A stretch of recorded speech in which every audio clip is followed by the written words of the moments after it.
So it's really exciting today. This is quite an intriguing talk. I've heard you talk as well, but in very different contexts. So I'm quite excited about this. I'm really looking forward to it. So please join me in giving Hayley a very, very Thank you very much. So to say that I am not nervous, I'd be fibbing, because I haven't done kind of in-person events for quite some time. So thank you everybody for coming here in person to be able to talk to you today. I was really excited when Lucy approached me, because actually I think a TED-style talk gives you the freedom to be able to talk about pretty much anything that you want and the things that really matter to you. So, I'm going to ask you all a question. Do you think that you can ever be too kind? It's a question that I've asked myself many times over the years. Now, I started in leadership back in my early 20s, which pains me to say was over 20 years ago now. Hard to know where that time has gone. And I've been lucky enough to work in 6 amazing companies, big corporates, exciting tech startups. I've worked in 6 completely different industries, but I've always been attracted and drawn to a role where I'm able to lead and develop people. Now, I think it is a huge privilege to be able to take a team and be their leader, their inspirer. And I mean truly lead, not just manage them for their outputs or the things that they deliver, their timekeeping, their performance, but to really make a difference to the way that they live their lives, make a difference to the people that they become in the future. Now, my compassion, my empathy, my love for leading people has sometimes been a bit misunderstood as a weakness, as being too kind to the people that I lead. I've been told that I need to show more authority. You're the leader, stand up, show the authority. I've been told I need to keep my distance from my team. I'm too close. How do you know all of the things that are going on in their life? You haven't got time for that. I've been told that I'm too relaxed as a leader. I've actually been told before of a team that were a high-performing team that they're having too much fun at work. Like, seriously, can there ever be such a thing as too much fun at work? And I've also been told that I worry way too much about the well-being and happiness of my team. Now, despite some of those comments about my perceived weakness of being too kind, I've had an incredibly successful career in leadership. I have managed some of the best teams that have been high performing, that have delivered great customer experience, that have made a huge impact to the businesses that they work in. And I can honestly say that I have been most effective and most happy in my role when I'm given the freedom to be kind to myself and to be kind to the team that I lead.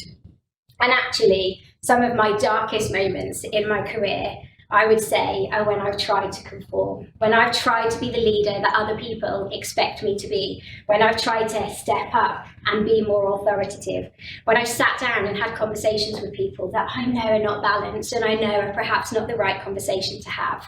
I've played the blame game when the shit has hit the fan and things are going wrong. Must be someone's fault. Whose fault can it be?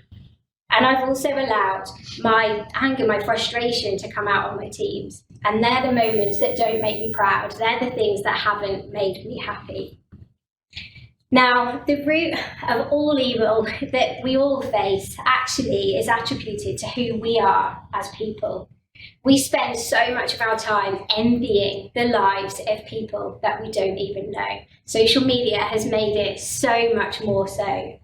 And actually, we allow ourselves to join in hateful behaviour just to try and prove that we're not weak. And actually, it's become publicly acceptable to be unkind. You know, you look at some of the things that we see in social media, you look at some of the impacts of that. It's perfectly acceptable to be unkind in today's world, which is a sad place. However, imagine a world if everybody just bought into being kind. And it would be a much healthier place to be. Now, here comes the science lesson. Because did you know that being kind actually benefits the person that is giving that act of kindness more than the receiver? because being kind actually releases serotonin into your body. Now, serotonin is a hormone that heals wounds. It calms your nervous system. It makes you happy. Whereas when you're stressed, it releases a hormone called cortisol. Cortisol will shoot through your body. We know the feeling. Your body becomes tense. We're suddenly in this fight or flight mode. But kindness reduces that cortisol. Kindness protects your heart. It reduces your blood pressure. It actually has health benefits. So when we look at the difference between stress and kindness, they are two complete opposites of each other. Kindness makes us happy, whereas stress makes us unhappy. Kindness boosts our immune system, whereas stress reduces it. And the great news is that kindness actually reduces the signs of aging, whereas stress will speed it up. Now, I'm sure that some of you here will think of something else that speeds up your aging, which is, of course, being a parent. Definitely causes more stress at times. But it's a real reminder when you are a parent of the impact that kindness, or the lack of it, can actually have to an individual. I have 15 years old, she is now a 15-year-old daughter, and I see the impacts of kindness or unkindness every single day. I hear the door open, my tummy goes to think, oh my God, what is it going to be today? And when she comes in and she's full of joy and laughter and sharing stories about the day, all of those stories are stories where she's either being kind to herself, others have been kind to her, she's been kind to other people. Or the opposite of that, when the door slams and up the stairs and I don't even get a hello and I go into a room and think, oh God, what's happening? You know, the extreme of it when actually she's come home in tears, you know, and those are the days where she's being unkind to herself or other people have been unkind. Now, being at a school age, the other thing that I enjoy, I would say, is Belle's opinion of her teachers.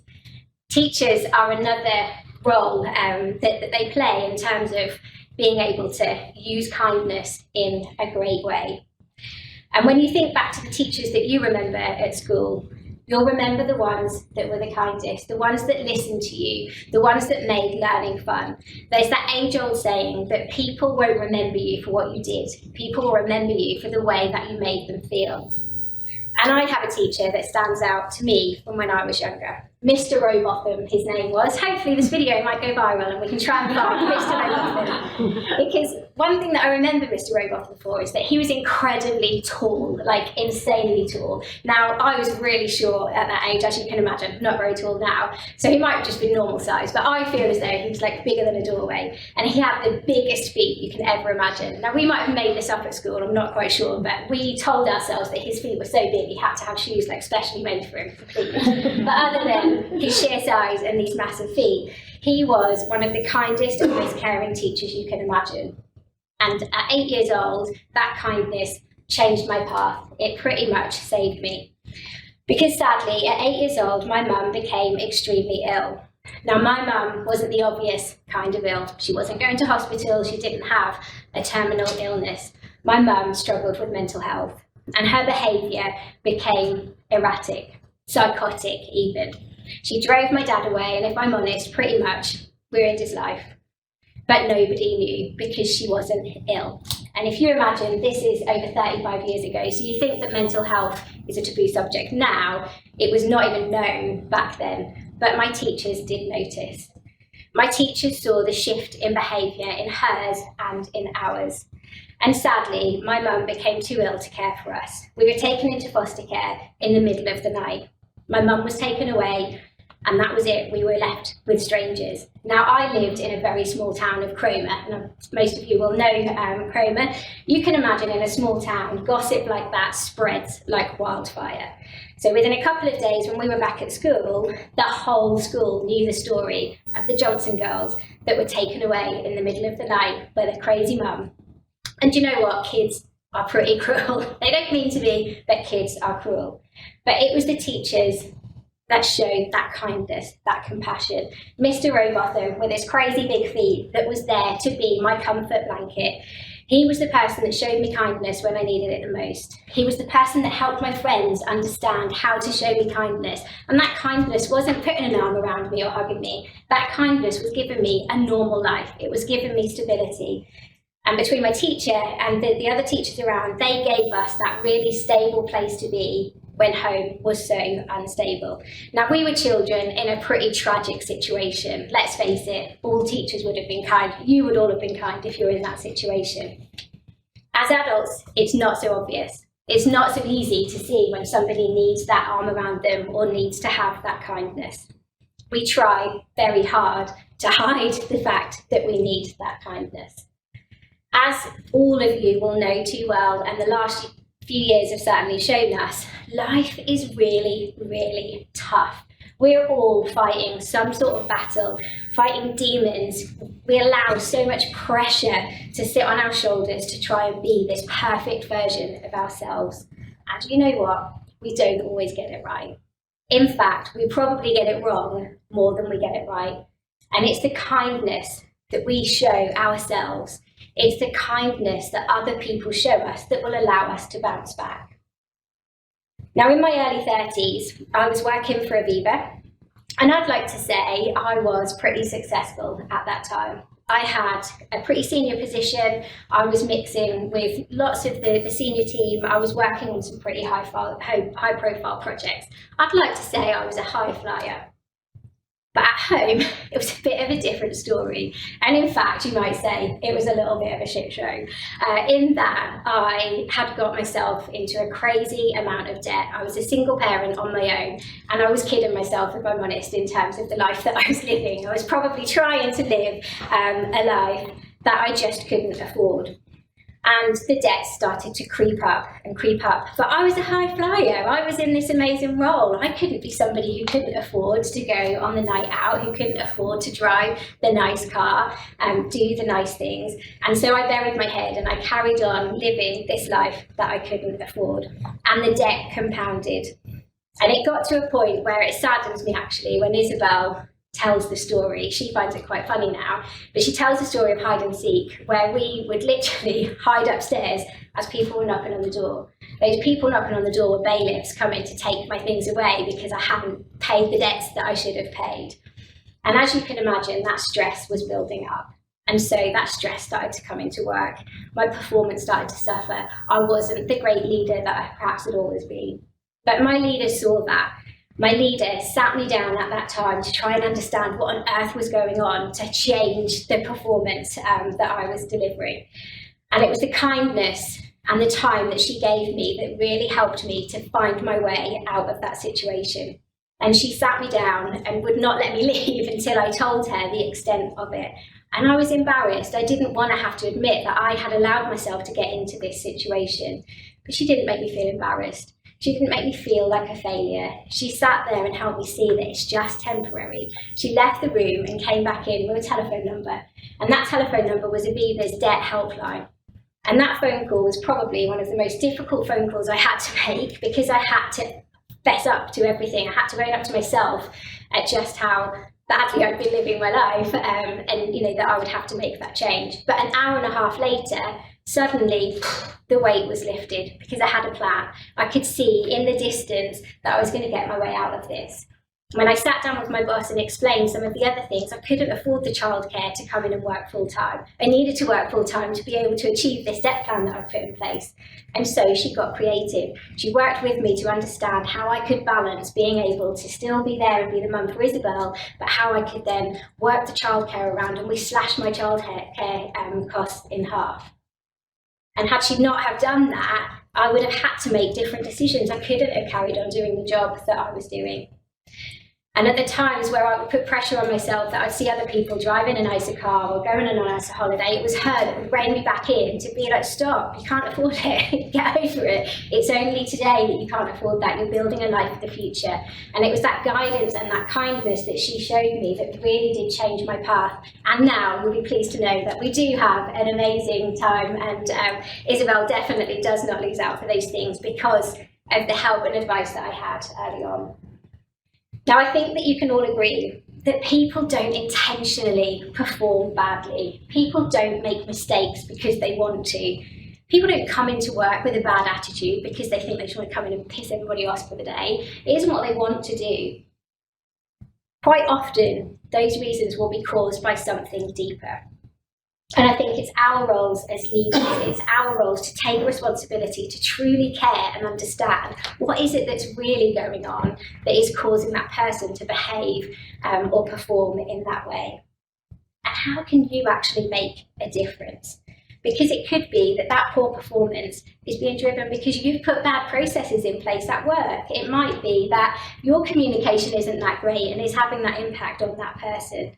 It could be poor leadership that they're experiencing, or like I was back in those days, it could be that it is this real life distraction that they're just too embarrassed to talk to you about. And sadly, in my time of leadership, I've seen many examples when dealing with bad performance that people just focus on the output. They're just focusing on the fact that this person is not performing. And I've seen that drive fear and stress in the people at work. Do you know what? I don't think that we have that right as leaders to be the cause of someone's stress or anxiety in the place that they come and work. Now, of course, there will be bad performance that exists, and of course, there will be some bad eggs that you may come across, but I still think that it can be handled with honesty and kindness. Now, without a shadow of a doubt, people are the most important ingredient in any business. I don't care what the industry is, the size of the company, it is the people that are the most important ingredient. And as leaders, it is our job to serve those people. It's the gestures of kindness, big and small, that will really define us as leaders in the eyes of our people. So when you're building your teams, when you're deciding to bring that next leader into your team, find people that genuinely care about the people that they are going to be serving. And make sure that you give them the freedom to be able to be kind to themselves and kind to those people that they serve. Truly prioritise well-being and happiness of your people above everything else. Now, of course, profit and customer service, all of those things are so crucial. But having a healthy and a happy leadership team is going to get you there so much quicker, and it's going to keep you there.